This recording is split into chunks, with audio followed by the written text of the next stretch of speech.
रहमानिर्रहीम। अस्सलाम वालेकुम। खुश रहें, आबाद रहें। पाक परवरदिगार मोहम्मद वाले मोहम्मद के सदक़े में आपके रोज़ी रिज़्क़ में बरकत और इजाफ़ा अता करें।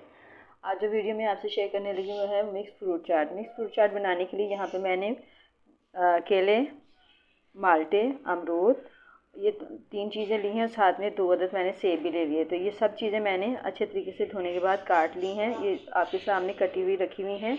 और साथ ही यहाँ पे मैंने मिक्स मैकरोनी कलरफुल ली है, जो कि मैंने 3 से 4 चम्मच लिए थे और उनको मैंने बॉयल कर लिया और ये तकरीबन 1 प्याली के करीब हो गई हैं। तो ये उबली हुई कलरफुल मैकरोनी है जो मैं इसमें शामिल करूँगी। फिर मैंने फ्रूट में दो चम्मच मैं पिसी हुई चीनी शामिल करूँगी ताकि इसका मीठी सी ये हमारी फ्रूट चाट तैयार हो। चीनी और मैकरोनी को, इन तमाम चीज़ों को हम पूरे फ्रूट में मिक्स करेंगे अच्छे तरीके से, और जब ये अच्छे तरीके से मिक्स हो जाएंगे तो बाकी का काम हम इसमें करेंगे। फिर अच्छे तरीके से तमाम चीज़ों को मिक्स कर लिया है। अब इसमें हम क्रीम शामिल करेंगे। क्रीम को हमने बीट करके रखा हुआ है। अब इसमें पूरे फ्रूट में हमने ये क्रीम मिक्स कर लेनी है। क्रीम भी अच्छे तरीके से मिक्स कीजिएगा ताकि पूरे फ्रूट पे हर चीज़ के ऊपर ये इसका क्रीम का कोटिंग हो जाए।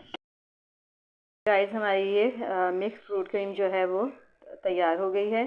तो यकीनन आपको हमारी ये रेसिपी पसंद आई होगी। ये रेसिपी पसंद आई तो लाइक करें, शेयर करें, हमारे चैनल को सब्सक्राइब करें। अब आइंदा आने वाली वीडियो तक के लिए हमें इजाज़त दीजिए। खुदा हाफिज़।